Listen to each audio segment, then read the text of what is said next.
Okay, so I'm going to kick us off with just a couple slides of introduction about the program. Once again, this is the Conservation Agriculture Planning Grants Program. It's focused on providing funding for the development of certain types of plans, so not actually practices. This is a little bit different than some of our other programs in OPI.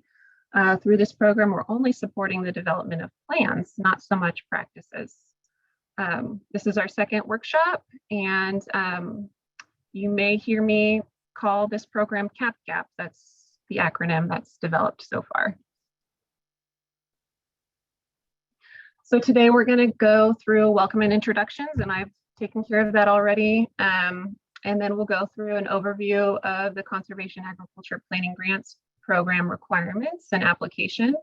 Daniel will share a demonstration of the application process, and we should have plenty of time for questions and answers. You're welcome to put in written questions, and if you prefer, you can raise your hand. I'll prompt you and let you know that it's time to ask questions. If you want to raise your hand, we can also unmute you, and you can ask your question that way. Okay, so this is what the Conservation Agriculture Planning Grants Program website looks like. It's a really important resource for potential applicants because it houses the link for the application here. It says click here to apply. That's where you'll click to actually go to our application portal and start your application. But before you do that, it's really important to read the linked document here called Request for Grant Applications. This is key. This is key information about what is the Conservation Agriculture Planning Grants Program, who's eligible, what do we actually fund. So this is really important information. What's the grant process look like? And it's also the content we're going to cover today in the webinar. We have a new link on our website that's not shown here in this picture. We recently posted a question and answer document based upon the questions that we've been receiving so far. So if you were to go to our Conservation Agriculture Planning Grants Program website today, you would see another link there that says questions and answers. And we will update that document on a schedule that's outlined in the RGA. More about that later. And I will turn it over now to Chohan, who's going to talk about a lot of the program requirements. Okay, so now I will discuss the funding and duration. The Budget Act of 2021 appropriated $17 million to Cdfa for technical assistance and conservation management plans. The CAPGP will provide up to $15 million in funding to eligible applicants for the development of plans. Reimbursement will be based upon a flat payment rate established for each type of plan. The maximum award amount is $250,000 per applicant. $6 million will be reserved for plans that support organic transition, conservation plans supporting organic transition, organic system plan, or transition to organic. The duration of the grant agreement will be 24 months from the date of execution. Next slide, please. Entities applying for CAPGP must collaborate with farmers and ranchers that need assistance with the conservation agriculture planning activities. We divide eligible entities into 3 categories, like individuals, federal and California recognized Native American Indian tribes, organizations. For individuals, there are TSPs, like the technical service providers registered by USDA Nrcs, farmers and ranchers in collaboration with qualified experts that meet minimum qualifications criteria, and professionals with following certifications such as CCA, PCA, and Certified Rangeland Manager. The second category is federal and California recognized Native American Indian tribes. And the third category are organizations such as not-for-profit entities, resource conservation districts, federal and university experiment stations, UC-ANR, UCCE, public universities such as UC, CSU, and community colleges, agricultural cooperatives. Last but not least is the groundwater sustainability agencies are also eligible to apply. Next slide. Cdfa aims to expend 25% of the planning assistance funds to benefit socially disadvantaged farmers and ranchers we call it SDFRs, will prioritize CAPGAP applications from SDFR farmer applications that meet minimum qualifications, or the non-farmer applicants that commit to expending 25% of the funding to provide planning assistance to SDFR farmers. We also encourage applications from organizations who serve the following: small to medium-sized California food producers and farm workers, the SDFRs, including but not limited to Black, Indigenous, multiracial, and people of color, LGBTQ+, women, and veterans. The graph on the right-hand side shows the demographics of socially disadvantaged California producers. As we can see, the Hispanic farmers made up the majority of SDFRs, followed by Asian farmers, which about a quarter of the SDFRs, and then it's American Indian, Alaskan Native, Native Hawaiian, Pacific Islanders, and Black African American farmers. So this is the general demographics of the SDFRs in California. If you guys are interested in the background information of SDFRs, feel free to check out the 2020 report to the California legislature on the Farmer Equity Act. Next slide, please. USDA Nrcs has divided conservation activity plans into 3 categories. They are conservation planning activity, CPA, design and implementation activity, DIA, and conservation evaluation and monitoring activities, CEMA. The table on the right shows all the plans that are eligible for funding. We can see the DIA category has most eligible plans. Yeah, you guys can find all this detailed information in the RJ, so make sure to check out the RJ for all the details. Next slide. There are some technical requirements for plans. So Appendix A of the request for grant applications, RGA, includes critical information for applicants to review, including link to the Nrcs technical document, description of plans, any specific scenarios that differentiate plans and payment rates, and Cdfa payment rates. Next slide, please. This is our program timeline. So we released the request for grant applications back in July, on July 29th. And this is our second webinar we held for the CAPGAP program. The grant applications will be due on October 23rd this year at 5 p.m. Pacific time. And the review period will start from October all the way till December this year. We will announce and award funding in January next year.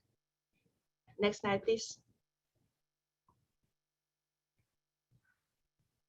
The CAPGAP application must be submitted online through an electronic application submission platform, which is called Applicant, and then Daniel will walk you guys through that portal later. You can easily access this portal from this link below, the following link, and no late applications will be accepted. The following are the applicant requirements. Eligible organizations or individuals may submit one application for a maximum award amount of $250,000 to develop one or multiple plans in collaboration with and for use by agricultural operations. Applicants may not be the lead applicant on more than one application. This will help Cdfa distribute the funds widely. The third one is if the applicant is not a farmer or rancher, the agricultural operations that will receive planning assistance do not need to be identified at the time of application. However, if they are known at the time of application, the applicant should list the agricultural operations to be assisted. There will be the application questionnaire and budget. So a preview of the questionnaire budget, the preview of the application questionnaire and brief instructions for navigating the application process are included as Appendix B in RGA. So make sure to check that out. Next slide, please. General questions regarding the solicitation process may be submitted to the following email address. Responses to all questions received by email will be posted to Cdfa CAPGAP website according to the following schedule. October 12th is the final deadline to submit questions related to CAPGAP application process. To maintain the integrity of the grant process, we are unable to advise or provide individuals with any information regarding the project-specific grant application questions during the solicitation process, but the general questions are welcome. So now I will hand mic to Carolyn.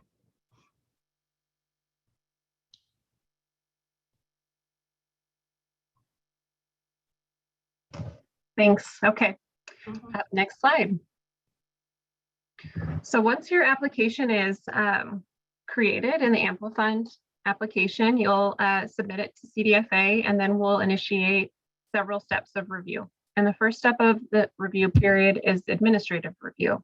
And the purpose of that is just to determine and verify eligibility and also completeness of the application. So applications that pass through administrative review then go on to be evaluated to make sure that they meet minimum qualifications to be funded. And any applications that are determined to be to fail administrative review, or perhaps be ineligible or missing important requirements, would get a notice of disqualification.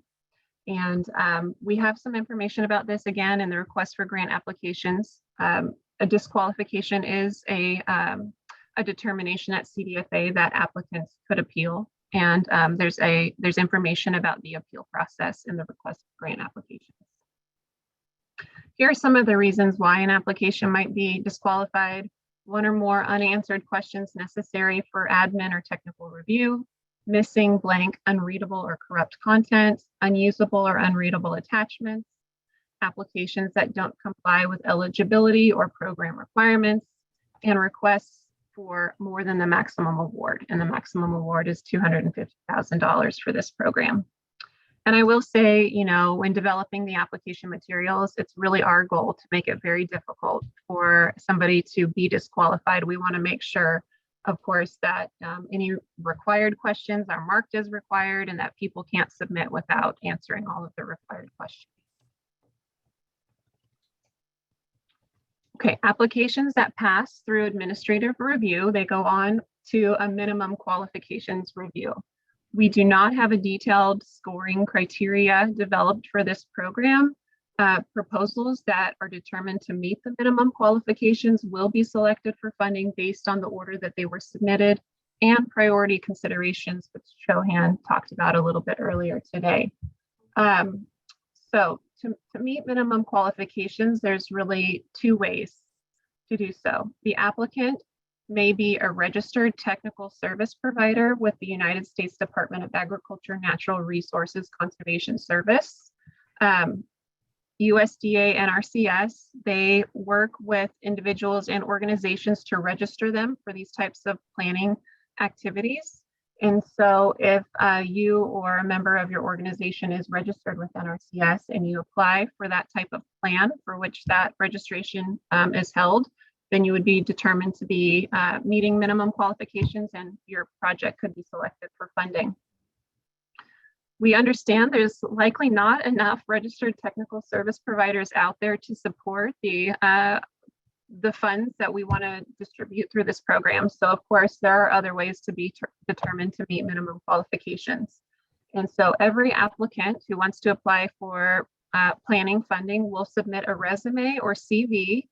And then of course, additional documents could be provided too, such as training credentials or examples of plans that have been developed in the past. And then you'll make an argument to describe the capacity to assist farmers and ranchers in establishing and developing the plan. So we've put a little bit of further clarification here.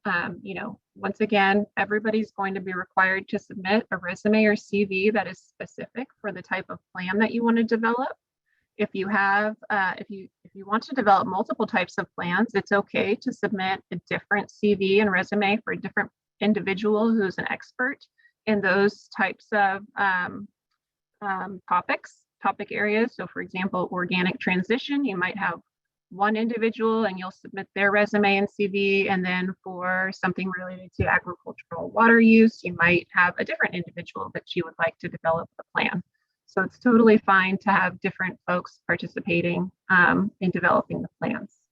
So everybody's required to submit that CV, everybody's required to provide their explanation and their argument for why they should meet minimum qualifications. But we strongly encourage that if there are other pieces of documentation that can support that argument, that you attach those. Okay, awards and regrets notices. So all applications, all applicants will be notified regarding the status of their grant application after the review process is completed. So successful applicants will receive specific instructions regarding the award process and then move forward with CDFA in developing a grant agreement. And then applicants that are not selected for funding will receive feedback on why their application wasn't selected for funding within 30 days of receiving that notification. And just so you know, we do have some posting requirements that CDFA will post a list of all of the applications that we receive on the CAPGP website. And we'll post those before we announce the funding awards. And you should know also that applications that are submitted to CDFA could be subject to the Public Records Act. And so just do keep that in mind when you're working on your application. That information submitted to CDFA could be requested through that process. All right, after you've submitted your application, you've gone through the review process and you've been selected for an award, there is an award process here at CDFA that can take some time, and that's why we wanted to share this information with you. If you're selected for an award, you would be notified, and then we would begin working with you to develop a grant agreement package. And that involves both our team within the Office of Environmental Farming and Innovation, but then also others outside of our team in CDFA's grants administration office. So we would be in touch quite frequently during that period, and it's really important for you to know that you actually cannot begin your project until that grant is executed, and you will have a start date for your project. That's very important. Project implementation, you can begin the implementation of your project if it's after or on the official project start date. We are estimating March of 2023. And then you'll stay in frequent communication with CDFA during your grant term. For implementation requirements, this is another thing. It's very important to reference Appendix A of our request for grant applications. Every plan that's eligible for funding has a linked technical document. You'll go to that, you'll review what's required, what are the deliverables for developing that plan. And those are the deliverables that would be turned into CDFA.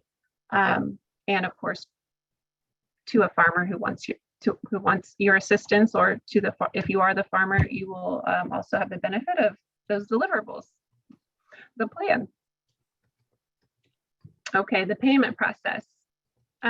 This program has both advance payments available, but also reimbursement payments. So this program does not work where we provide the funding all up front.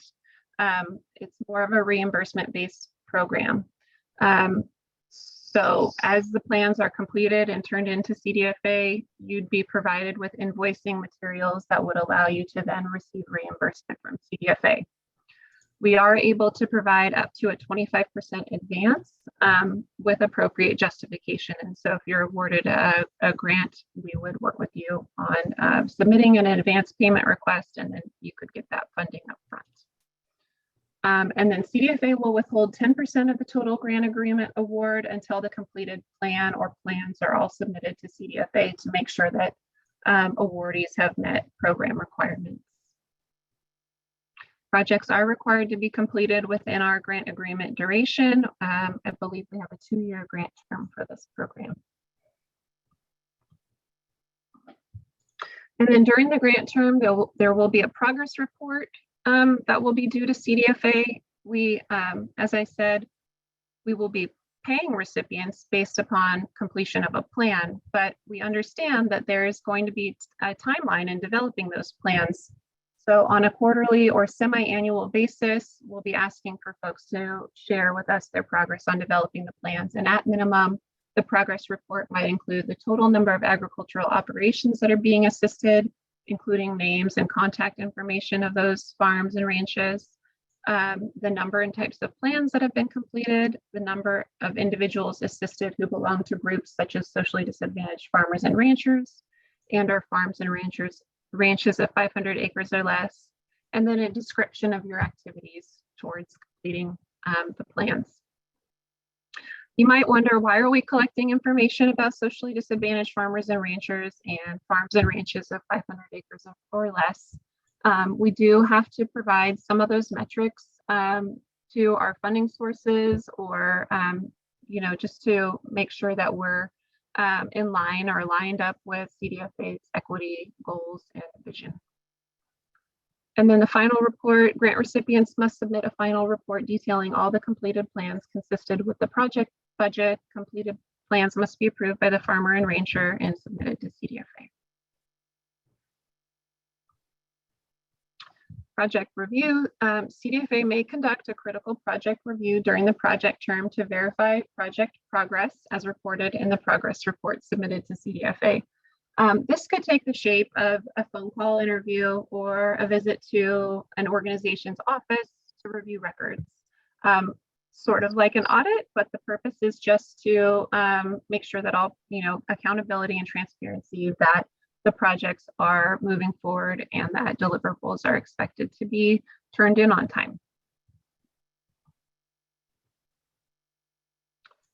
Okay, some key takeaways from our RGA and hopefully from our presentation today is that applications will be reviewed in the order that they are received. We have some significant amount of funding available for this program, but with a minimum qualifications, funding like style, then the order in which applications are received could have an influence on who gets funded, particularly if we are overwhelmed or oversubscribed with applications.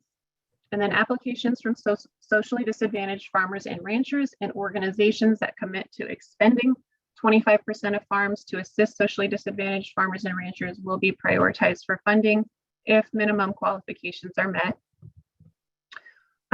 Organizations, or on this slide it says TAPs for technical assistance providers, do not need to identify the specific farmers and ranchers that they're going to work with in an application. Those will be identified later on if awarded. And then each applicant is only allowed to submit one application with a maximum award of $250,000. That can actually cover quite a few of the planning documents that are outlined in Appendix A if you take a look at those payment rates. Be thorough to describe your qualifications in the application. Each plan has a unique payment rate, and complete the project information section last.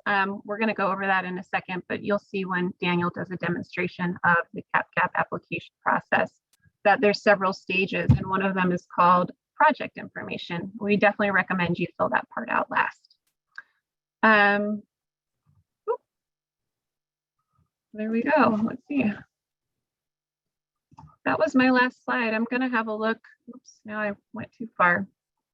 I'm going to have a look at the Q&A and also see who's got their hands raised.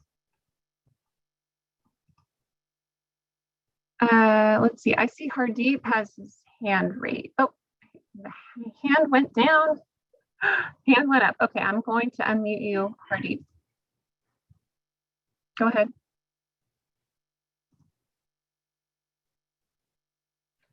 You can unmute yourself and ask your question.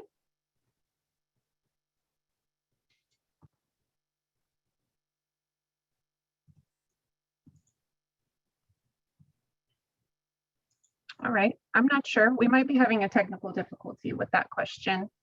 Feel free to type your question into the question and answer box, or we can try again. Laura, go ahead. Hi.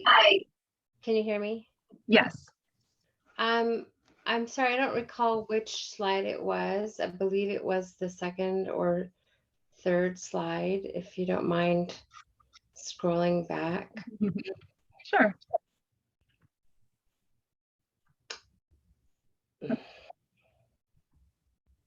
I just needed clarity. Yeah. Sorry. Are you looking for this website slide or? funding. Keep going forward. And now I think it was, no, keep forward. Oh boy. A little bit What was more. the topic? Who qualifies? Yeah. Yeah. This is our eligibility slide right here. Yes. So I guess that was my question. Okay. So individuals, so farmers and ranchers in collaboration with qualified experts. Can you give a little bit more? Can you flesh that out a bit more? Yes. So farmers and ranchers are eligible. That's a hard stop. So if you're a farmer and rancher and you submit your application, as long as you identify the individual who's going to be helping to develop the plans, if it's not yourself, if you don't have the qualifications as a farmer or rancher, then your project's eligible. But if you're a farmer and rancher and you're going to need the assistance of an expert in developing the plan, then you will have to have that information about that qualified expert. So you can submit their resume or their CV to explain their qualifications, why they're qualified to help develop the plan. Great, thank you. Mm-hmm. Thank you. Okay.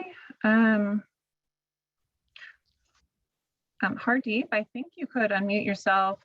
Try again.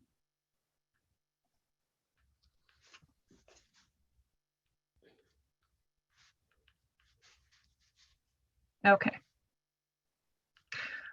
All right, we do have a couple questions in the question and answer box, and I'll just read them out and give the answer if I can, and we'll also work on answering some of those in the Q&A box too.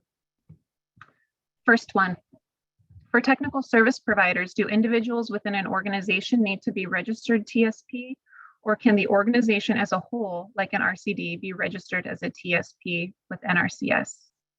My understanding is that Nrcs registers both individuals and organizations.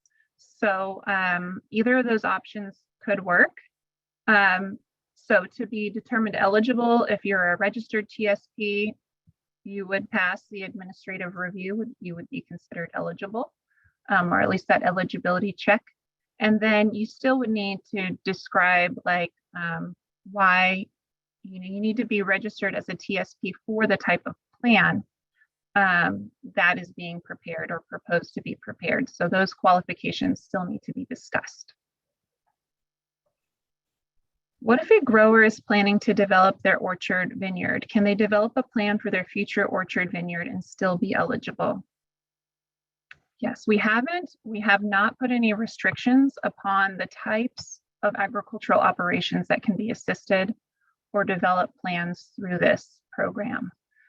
So I'll just say yes, that's a possibility. The next question is, I'm a PCA, so pest control advisor that works at an RCD. Can I apply as both an individual and through the organization RCD? Yes, you can, but maybe I'll defer to Daniel here in a moment to let us know how Amplifund works. If you set up an account, I believe you can only submit one application from that account. So that's important to that question. Is that correct? That is correct, yes. Okay. Will these plans help with identifying either for Nrcs funding requirements or with other Cdfa incentive programs such as SWEEP and Healthy Soils program? And that's a great question. The background for this program is that, yes, Cdfa and the Office of Environmental Farming and Innovation, we have historically had several programs that support practices on farms, but have heard, of course, that some farmers need assistance with the planning part. So before they can even get to the point of implementing management practices, they want to go through that planning process. So this program has been developed with that in mind, to help farmers develop plans And we do hope that the development of these plans will lead farmers to seeking funding for the implementation of those plans, either through SWEEP and Healthy Soils or other programs available at CDFA, or of course through other opportunities too that might include USDA's incentive programs. We may need to do outreach. Do we just factor that within the plan cost? That's a great question. So the payment rates that have been developed for this program, we did reference the payment rates developed by NRCS and all of the types of costs that go into those payment rates. My understanding is those payment scenarios for the development of NRCS costs do not include outreach, but CDFA has increased the cost beyond NRCS. So we're doing twice what NRCS is paying for these plans. So it's possible that outreach could be, a component that's covered through the flat payment rate. But I do want to make it really clear that regardless of the actual cost to the recipient of this grant, CDFA is using this flat payment rate to compensate or reimburse people for plans. How often are progress reports submitted? That's a great question, and I stumbled a little bit on that slide. I think our GA says semi-annually, but I need to check on that. So I will look in the RGA, and we can answer this question for sure in our question and answer document. Okay, the next question is, and I just want to make it clear, I probably won't answer all of these questions this way, but I'll answer a few more and then we'll go on to the demonstration of the application. Will submitting an application early increase chances of receiving an award since applications will be reviewed as they come in? That's a great question. I am trying really hard to make it clear, just that this is a minimum qualifications program. So projects aren't going to be scored against each other. The earlier you submit probably does increase your chances of receiving an award, but only in the case that we're, oversubscribed. In an ideal world, we have just enough funding for everybody who wants it, but I do think that it's possible that applying earlier could increase your chance of receiving the funds. Okay. Is it beneficial to have identified farmers and ranchers in advance of application, or simply commit to it, identifying them? In the application, you have the opportunity to do either. Identify that, if you already know who you're going to work with, then you can let us know that. Or if you're going to do outreach and find those farmers and ranchers later, that's okay too. The answer to that question does not figure into whether or not your application will receive funding. What will figure into whether or not your application receives funding is just how well you describe and provide evidence of qualifications. And then I'll answer this is going to be the last one I'll answer before we go on to Daniel's presentation, and then I can probably try to answer questions by typing in answers. Can a technical service provider or professional consultant work with more than one farm to submit more than one application? That's a great question, and the answer to that is yes. If the farmers that you work with submit their own application, then you could, of course, be the professional or technical service provider that is their expert. Another way to do that would be to you apply yourself as a technical service provider and then indicate the different farms that you plan to work with. So both are possible. And I think at this point, I'll just turn it over to Daniel and I'll work on answering some questions in the question and answer box.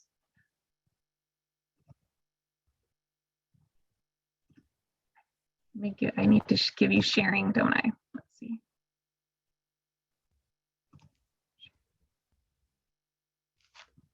All right. Thank you, Carolyn. Thank you, Shohan.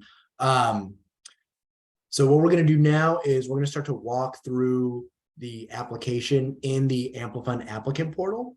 We'll talk about some basic navigation through the Applicant Portal I'll go through and talk about the registration process if this is your first time applying for an opportunity within Amplifund. And we'll talk about how you can add additional users into your organizational account as well. And then we'll walk through the application and talk about some specifics and some good tips in terms of filling it out within the applicant portal. So when you first click on the link, if you're clicking on the link for the application from the CAPGP website, or however you're accessing the application, this is the first page that you'll see here. This is the landing page.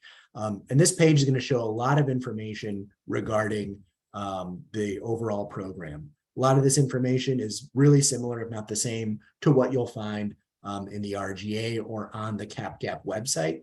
But it's always good to just kind of scroll through, and you'll be able to scroll down and identify some key details of the opportunity in the program, that may be good for reference purposes. So definitely feel free to kind of scan through and scroll through this page for information about the program itself.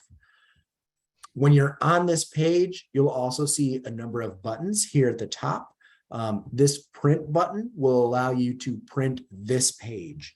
So if you want a copy of this details page here, then click on this print button, and that'll provide you with a printable version of just this page. The help button will take you to a help page that has some general information about how you can access help and a applicant portal user guide that you can reference as well. This download button here at the top will allow you to download a zip folder that has the application in its entirety.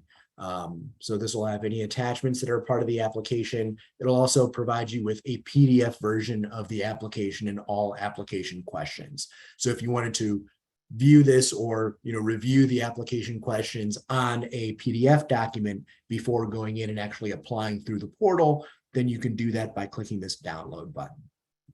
When you are ready to apply, you can go ahead and you can click on this green apply button over here.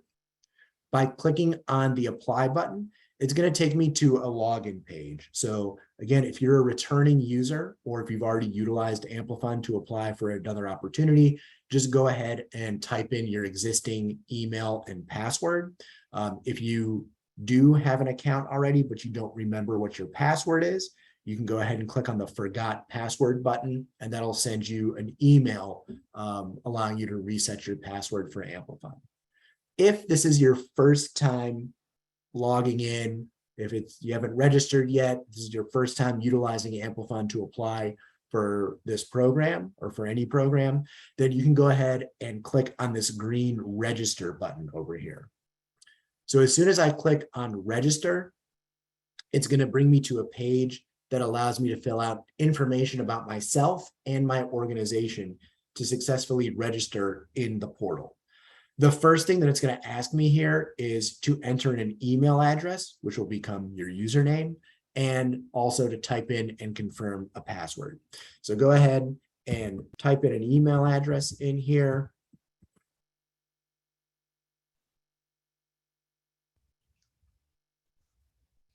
Go ahead and type in your password and then re-enter that password to confirm. The rest of this registration page has, as I mentioned before, some contact information about yourself and your organization. You'll be able to see here that any fields that are required that you have to fill out are noted with an asterisk. So in the contact information, we have to put in first name, we have to put in our last name. There's a lot of other information that we can populate in here, like your address, your title, city, state, zip code, but those are all optional fields. As you scroll down, you'll then be able to enter in information about your organization, the organization you're applying on behalf of. If any of the information that you've entered in that contact information section is the same for your organization, then you can click on the same as above box, and that'll auto-populate anything that you've entered up top. You'll have to type in your organization name. You can choose your organization type from this dropdown. And then here on the organization information page, the address city, state, and postal code are required fields. So go ahead and make sure that you populate each of these fields. Again, if you are not filling in any one of these required fields, then you will not be able to successfully register. Once you have all of the required fields populated here, go ahead and click on this green register button to register yourself in the applicant portal. Upon clicking register, you'll be brought to a page of terms and conditions where you can scroll all the way to the bottom and click the I accept button. And then that takes you back to this landing page for the CAPGP application with one key difference. Now you'll notice that your email and your organization name is populated in the top right-hand corner. So this is a good way to distinguish if you've successfully logged in or not, or if you're logged in when you're looking at this page is my email address and my organization name here at the top right-hand corner. One of the other options that you'll have here is you can save this application. So if you wanted to save this into your organization profile before you apply to come back to it easily, you can do that by clicking save. Also, if there are any additional staff members or any additional individuals that are going to be contributing to your application and that you want to provide them with access to your specific application, then you can add in additional users. If you go in the top right-hand corner where you see your name here, you can click on the drop down. And if you go to account information, it'll take you to a page that has a lot of details about your specific account. You'll see some of that account information that you entered in upon registering will show up here. Any of your saved applications will show up here in the applications tab. So I just clicked that save button. So our CAPGP application is showing up here. And then of course, as I mentioned before, you will be able to add in additional users if you have anyone else that you need to provide access to this application so that they can work on it. Go to the users tab. You'll see yourself listed in here. And then if you want to add in any other users and invite them in, then you can just utilize this plus sign here next to the word add user. Upon clicking that plus sign, you'll be brought to a page where you can enter in the email address for the user that you want to invite.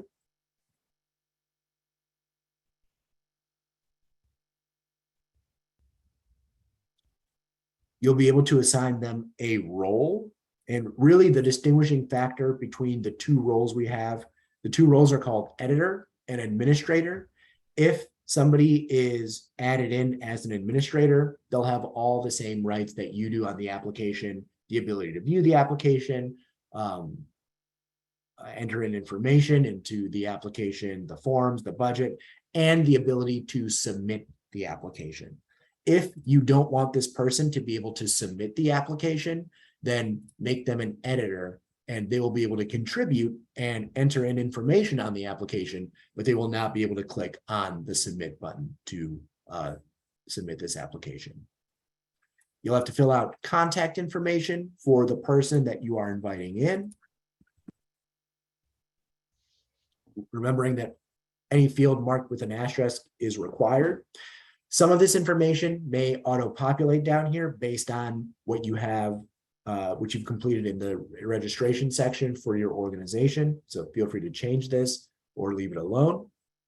And then once you have all the requisite information completed here, you can go ahead and click on this invite button to invite them into Amplifund and invite them into this application. When you click that invite button, this person with this email address will receive an email from Amplifund, allowing them to create their own password. And then, as I mentioned before, successfully log in to the application. I'm going to go back to the applications tab over here. And again, I'm going to click to take us back to the CAPGP application.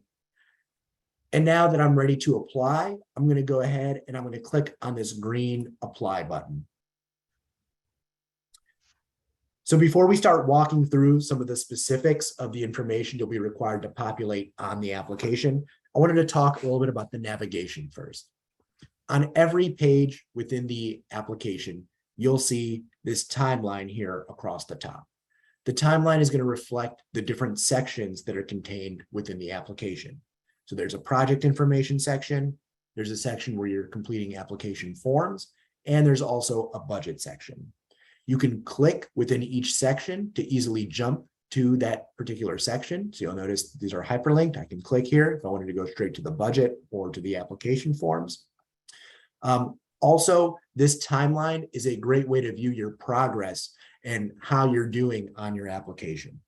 Every application section within the application needs to have all of the required fields populated, and then the section or form needs to be marked as completed.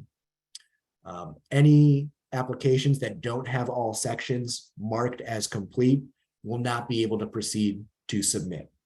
Once you mark a section as complete, then that section will fill in with a check mark that looks a lot like this. So as you're accessing your application, if you're accessing it once, saving it, coming back later, you'll be able to check your status really easily by noticing, do I have check marks in these circles, or is there still outstanding information that needs to be completed? As Carolyn mentioned, this first section that you're automatically brought to when you click on the apply button will take you to the project information section. Now, because we're looking for award requested in this section, we would recommend that you go to the budget before filling out this application, this project information section. So this is the first section you'll be brought to, but you don't have to complete this first. In fact, we recommend that you complete this one last after you filled out the application and after you filled out the budget section. So you'll be brought to this page first. However, you should first navigate to the application forms to actually see the application, begin interacting with it, and begin answering the application questions. When you go to the application form section here, it will show you a page that has the application form where you can see the questions and enter in your answers. You'll also notice that on this page, there's a status bar. So for every application form, that you're going in and you're creating, you'll be able to track your progress here with this status bar. And there are 3 different statuses that it could potentially update to throughout the course of you filling out the application. When the status is new, that means that we have not yet clicked in or done anything on this application form yet, which is accurate for right now. So it's appropriate that this is showing as new. If you click into the application, begin filling out some questions, but don't get all the way through it. And if you save it to come back to it later, the status will update to in progress. Once you've successfully completed the entire application form and answered all the questions, and once you've marked that form as completed, then the status will show up and it will change to completed. Only when this application form is completed will the check mark appear in the application form section. So if you're going in here, if you're wondering why you can't submit and the status is not showing up as completed, that could be a good indicator of why you may not be able to submit. To actually access this application form and begin filling out the questions and reviewing the questions and typing in your answers, click on the name of the application here that's hyperlinked in green. And that will take you into the actual application itself. So once you're in the application, some of the same rules apply where any field that's marked with an asterisk is a required field and you'll have to populate it. The first question that we're seeing here is asking about the applicant type. So click on the drop-down menu to access the different applicant types that are available here. And you'll also notice that depending on the applicant type that you choose, different questions will populate. So if I chose this, then the individual farmer or rancher applying for funds, with a qualified expert, then it's going to ask me to provide the name of the individual that's leading the preparation. If I choose something else, it's going to ask me a different question.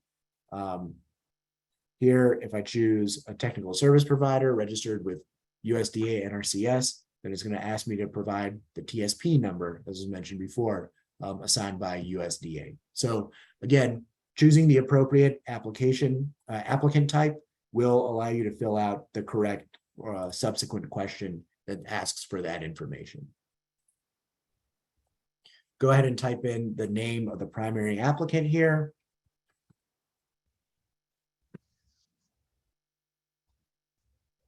And then whatever that subsequent question is that comes up based on your applicant type, go ahead and populate that in here. And then you can scroll down to the next section, which is the applicant contact information.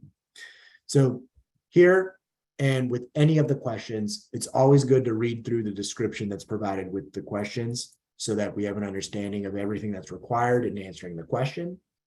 And we have a number of required questions here. Full name of authorized representative, title of the authorized representative, the phone number, the email of the authorized representative, and then it moves on to who the secondary contact person is, who the financial contact person is.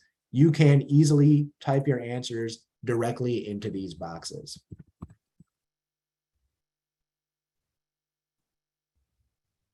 So go ahead and type your answers directly into the boxes. Note that any field with an asterisk is a required field, so that you have to populate all this information here.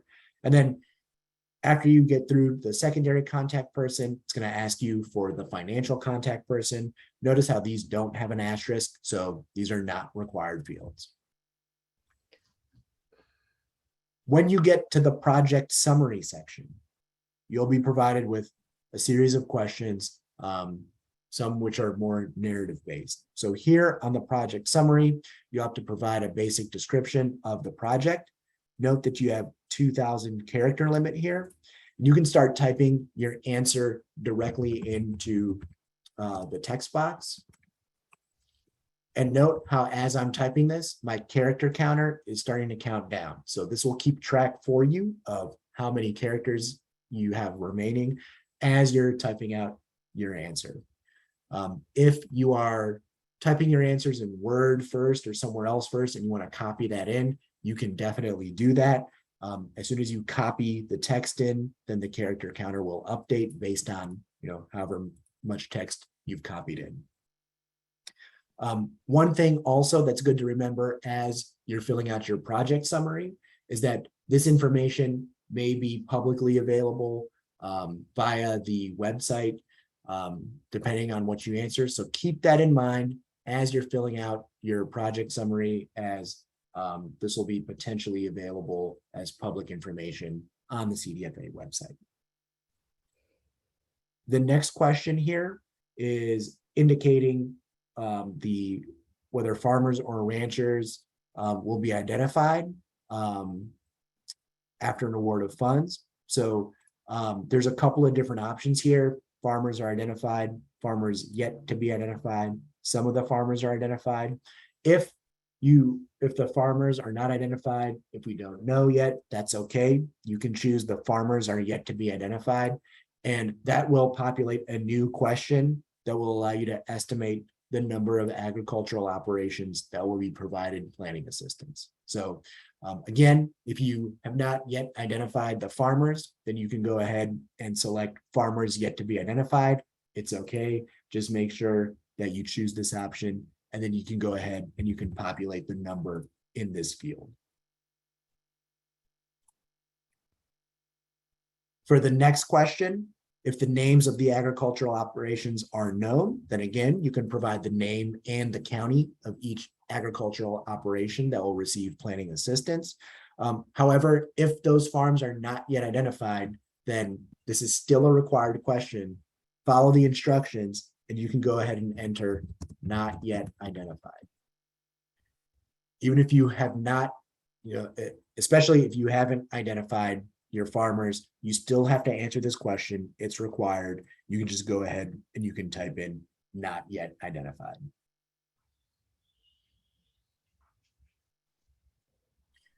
The next set of questions is going to ask what your California Senate district is, the Assembly district, and then the counties where we'll be providing assistance. So you can utilize this drop-down menu here to select whatever district will be provided assistance here. You can just select the district number. And if you are impacting more than one district, then you can go ahead and hold down Control, or if you're using a Mac, Command and click to identify multiple districts where planning assistance will be provided. The same applies for the Assembly districts and also the counties. So go ahead and choose the appropriate Assembly districts where planning assistance will be provided. If there's more than one, hold down Control or Command click, and you'll be able to go in and you'll be able to select multiple.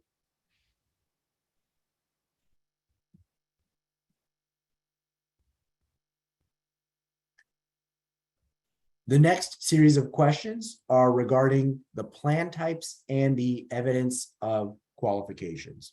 So here, again, it's really important to read all the instructions. This is really the meat of the application, where we are identifying the different plans that we are applying for funding for, and then all of the backup and all the supporting documentation to support our application for any of these plans. It's really important to make sure that you've read the RGA, the request for grant applications, before answering these questions. There are a lot of technical requirements contained within that RGA, so make sure that you're going through and you're reading that and you're familiar with it as you are identifying the qualifying activities that you're applying for. It's also important to note that for each qualifying activity that you identify, so these are all required questions, you have to indicate yes or no if you're applying for these. So if I indicate yes, you're going to see a series of follow-up questions if I've chosen yes. So you have to go ahead and you have to fill this out for each activity. Upload the resume or CV, provide an explanation. If you're not applying for one of these, then just click on no and move on. But as you can tell here, and as you may have noticed, then there's supporting information is required for each qualifying activity that you're selecting. So you can apply for more than one, but also just make sure that you're uploading your specific qualifications for each one. And remember to be as thorough as possible when providing your qualifications. So go through these plans, identify the ones you're applying for, clicking no on the ones that you're not applying for.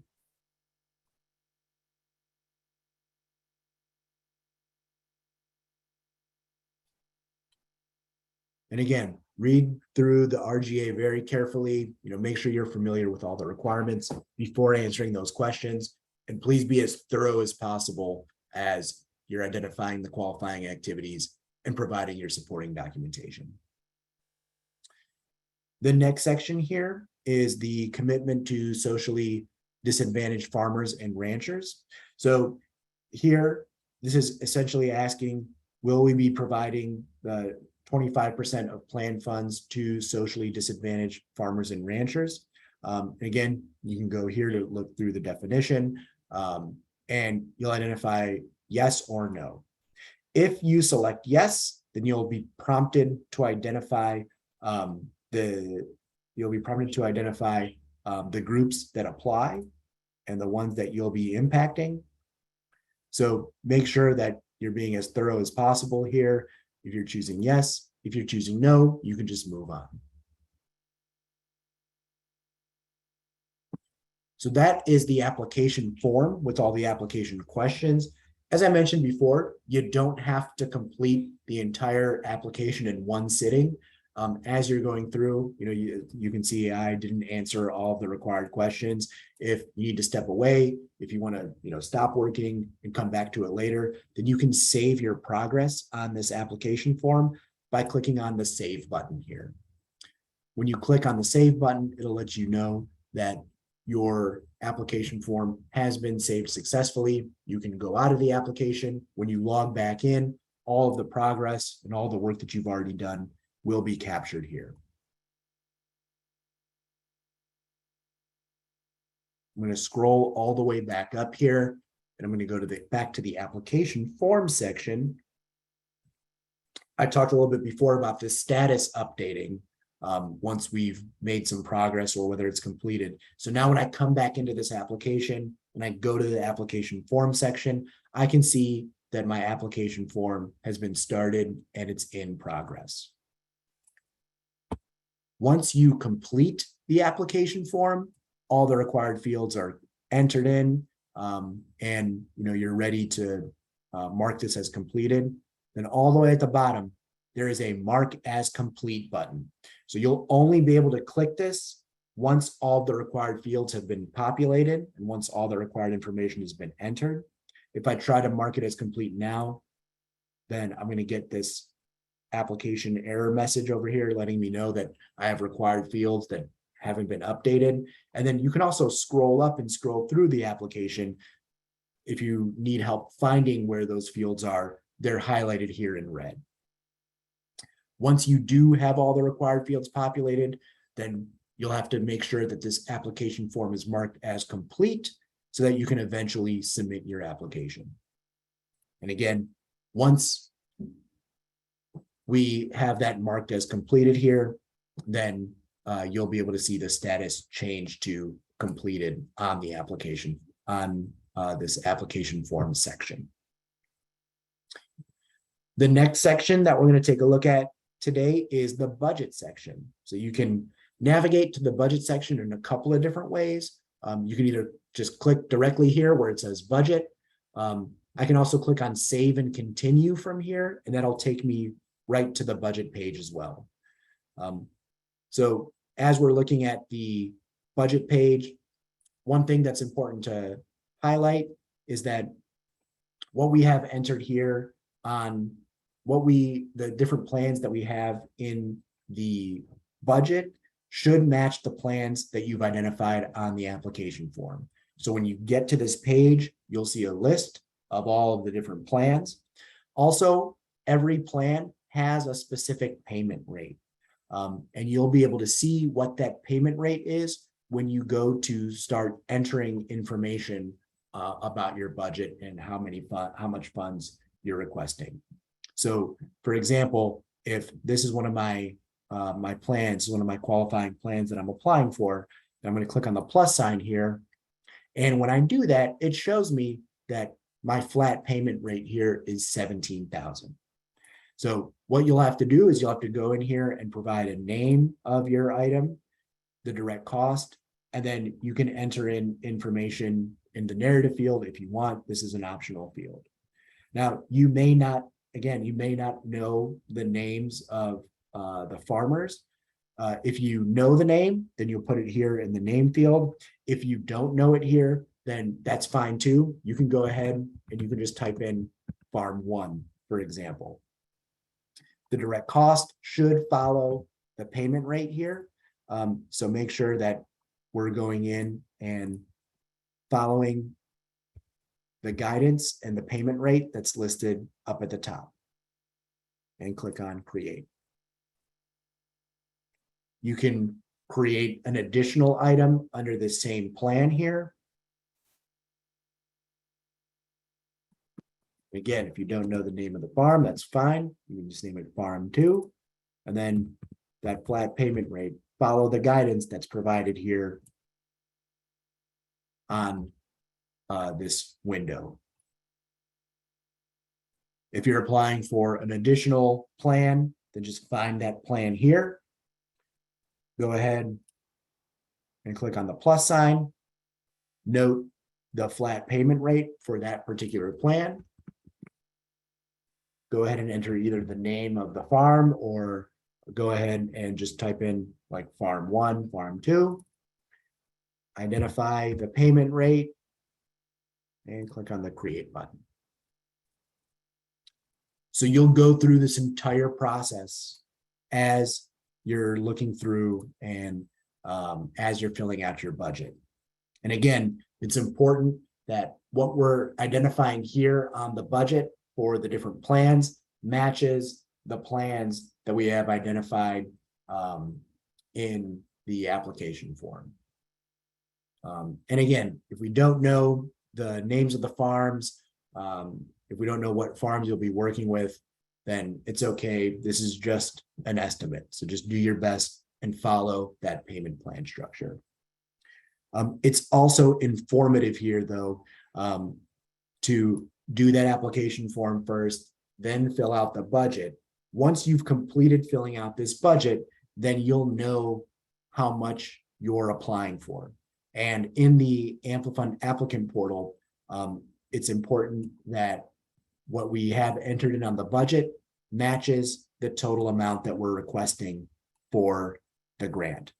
So I'm going to save this. And then I'm going to go to my project information section over here.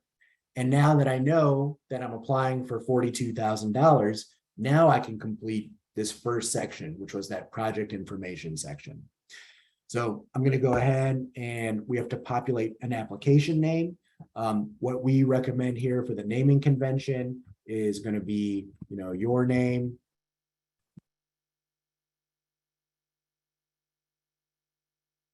And then a description.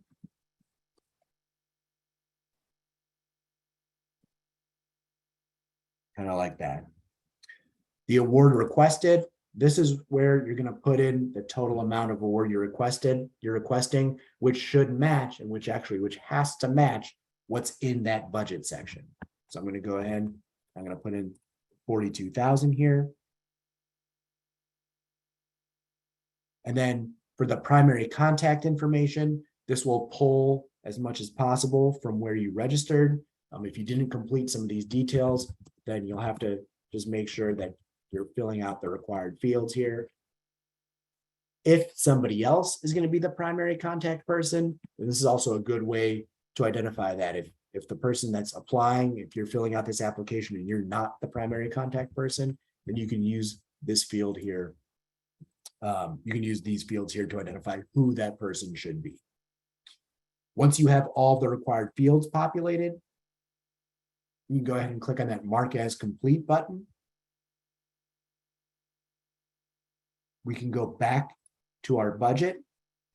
And now that we have our budget filled out and we have our award requested number and they both match, if you're done with your budget, then you can go ahead and you can now successfully mark your budget as complete as well.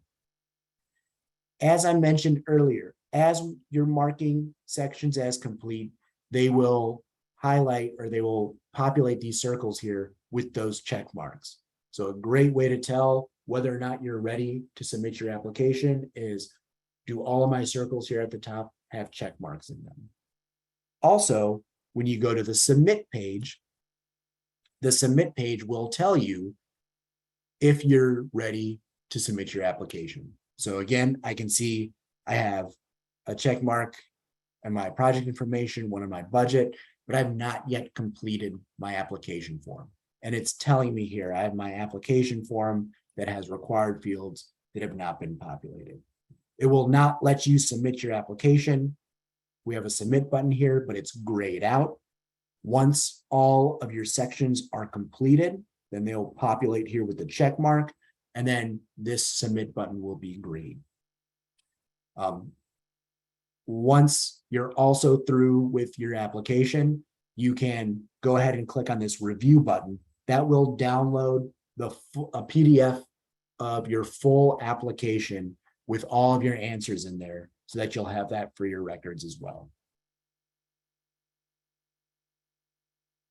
So again, remember, as you're going through here, a good way to check if you're ready for submission is to see, do I have the check mark in all of my circles here on my timeline?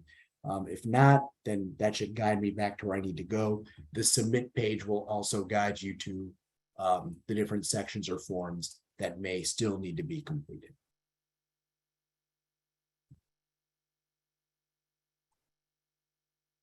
And at this time, we can pause and see if there's any questions that have come in or review any other questions as well.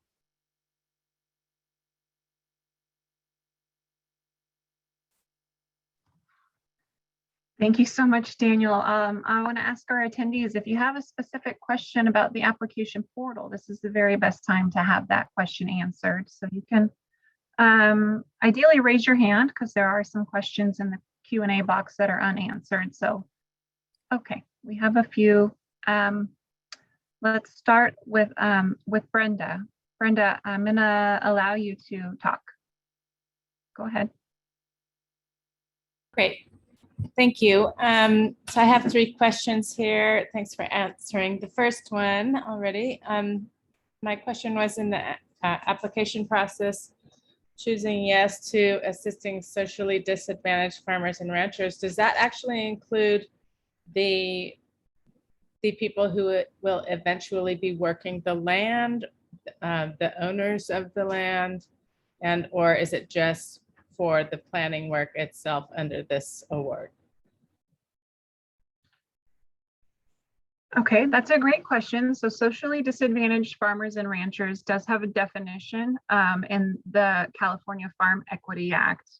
I would say that for the purpose of this program, it's the person who's going to benefit from the plan. So the agricultural operation owner, they don't necessarily need to be the owner of the land. They could be leasing land.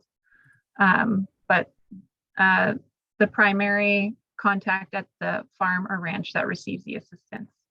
And definitely recommend, that organizations that receive funding develop some sort of process for the farmers and ranchers they work with to self-identify as a socially disadvantaged farmer or rancher. So you might have a questionnaire or just some way for folks to communicate that to you. Great. Can I follow up with the other 2 questions? Sure. Well, yes, I think we can. Yeah, go ahead. Okay. So do payment rates for any qualified management plan take into consideration the acreage being planned? Yeah, that's great. I was working on that question in the Q&A box. Nrcs payment rates on which we have based ours do take into consideration acres for several types of plans. It kind of depends on the type of plan being developed, but that is a consideration. We have diverged a little bit from NRCS and that we don't have different payment rates depending upon the size of the farm. We've looked at and consolidated those payment rates, and then we've increased our payment rate above those. So we feel that that is adequately considered. Yep. Okay. And then finally, are indirect costs covered under this award? Yes, there is actually a document and we've linked it in Appendix A of our request for grant applications called payment scenarios. And that goes over all the types of costs that were considered when NRCS developed their payment rates. It does include indirect or overhead for some of the professionals that would be working on the plan development. Okay, great. Thank you. Okay, Hardeep, you have your hand raised. I'll click allow to talk and see if you can ask your question. Can you hear me now? Yes. Oh, Welcome. finally. 2 questions. One, where do we find the list of these NRCS approved people, technical advisors? Okay, that's a great question, and I'll share my screen to show you. Oh, thanks, Daniel. Yeah. Okay, so I was actually over here doing a little bit of research on our request for grant applications. So this document is linked on our website. So you can click on it right here, request for grant applications. You guys don't see it yet. There we go. This is the request for grant applications. And if you scroll down to eligibility, there's actually a link built in that will take you to NRCS's website and their registered technical service providers. Hope that helps.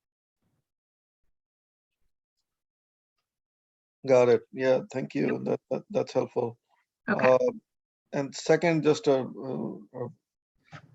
would this can we get this recording, this webinar that you're, or is there a recording of it, and can it be emailed or? Yes, put we on the are website? recording it. We're recording it, and our intent would be to post it on our website so that folks, can go back and view it again, or new folks can view it. That'll take us a couple days to get it posted, but we will post it here.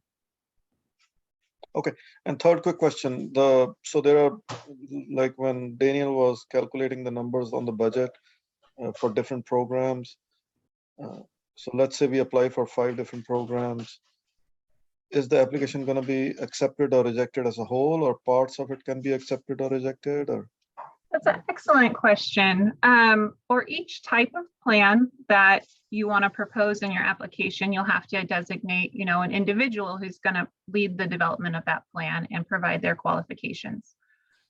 This could be the same individual for all the types of plans, but those qualifications will be evaluated separately from each other. So an applicant who submits an application that includes 5 different types of plans, Cdfa could determine, okay, you're eligible for 3 of those plan types. You can have the fund, we can enter into a grant agreement for those 3 types of plans. Hopefully it's for all types of the plans, yes. Got it. Thank you much. Appreciate it. You're welcome. Okay. Let me see if anybody else has a hand raised. Brenda, I think your hand is raised from before, so I'll lower it.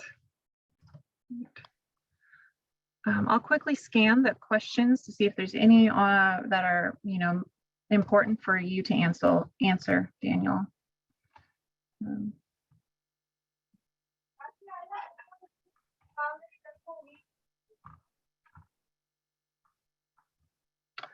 I don't think so.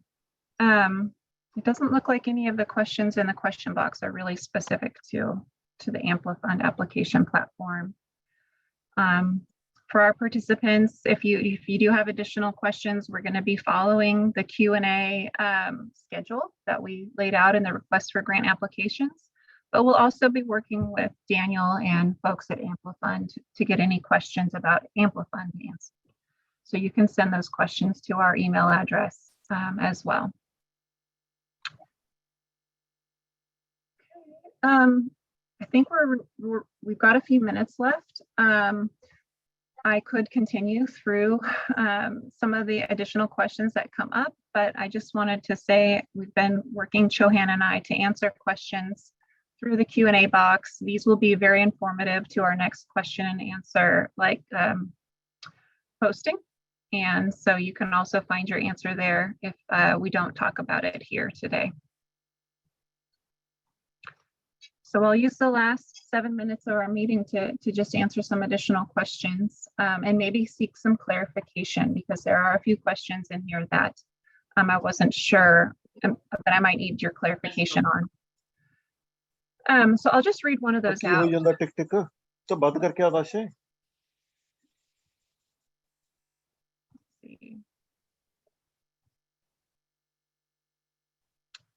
Okay.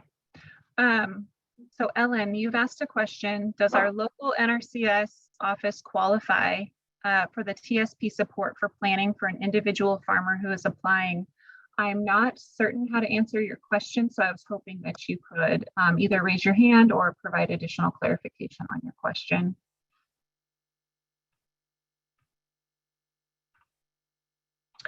There are several questions about indirect rates within the question and answer box. So for example, are there limitations on indirect costs for educational institutions? And are indirect costs covered by this grant award? And I will say indirect costs were considered in the development of the payment rates, but I want to make it really clear that CDFA is not going to be requesting documentation about direct costs or indirect costs. The plans will be reimbursed based upon, a deliverable. Plan is delivered, CDFA reimburses you the flat rate. So we won't be requesting information about indirect rates from applicants or awardees.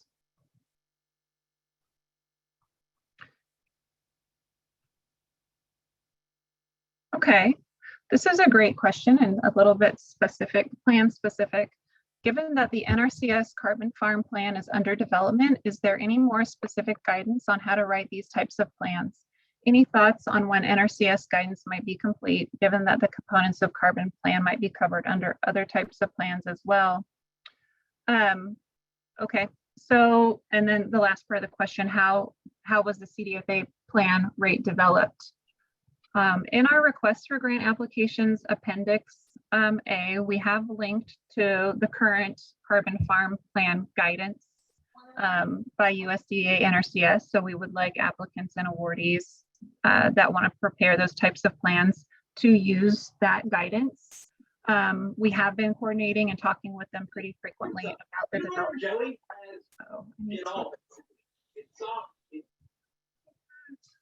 About the development of more specific Carbon Farm Plan guidance, but what we have linked at the time is what's available.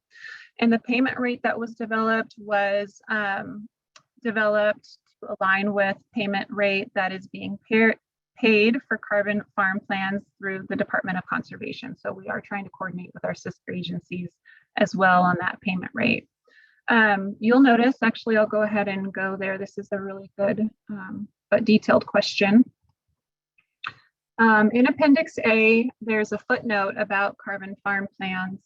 We are working with partners at California Association of Resource Conservation Districts to study the actual costs of developing a Carbon Farm Plan.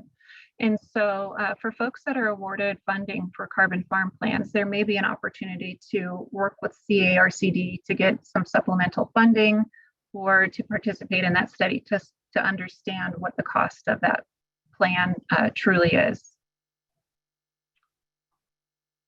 Okay.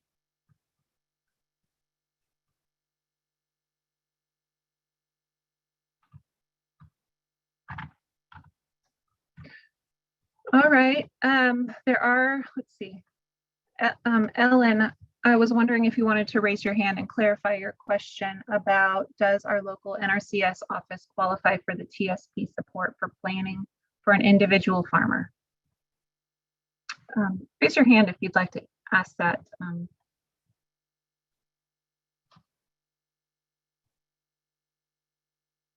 Okay.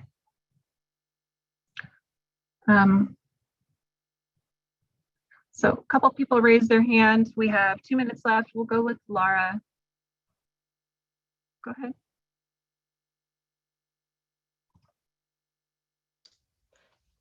Sorry, I was just concurring with that question.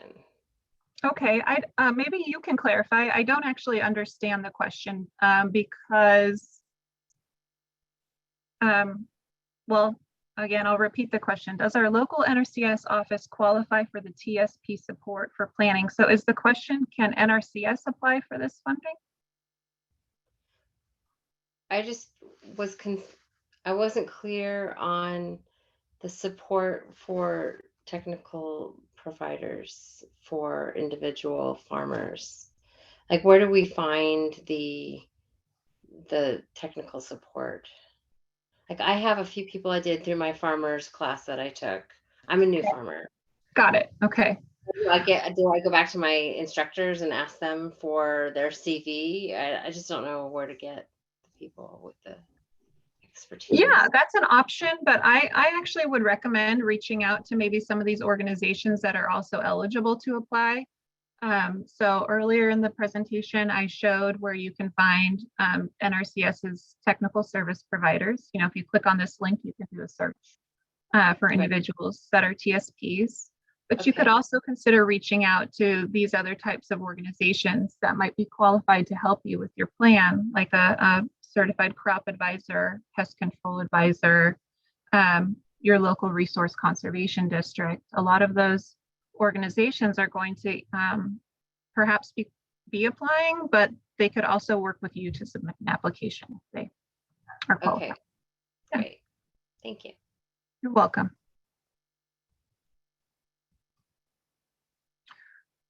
Okay, folks, well, we have reached time. I hope this was a helpful workshop for everybody. Thank you again, Daniel. Thank you, Chohan.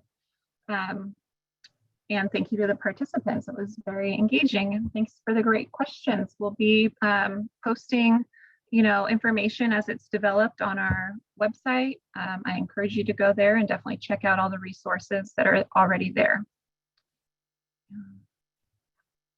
Anybody want to say a last closing word, Chohan or Daniel? Yeah, sure.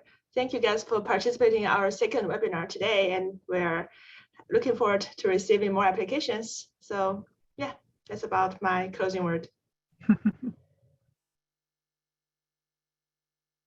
All right, thanks everybody. I'm going to close the webinar now.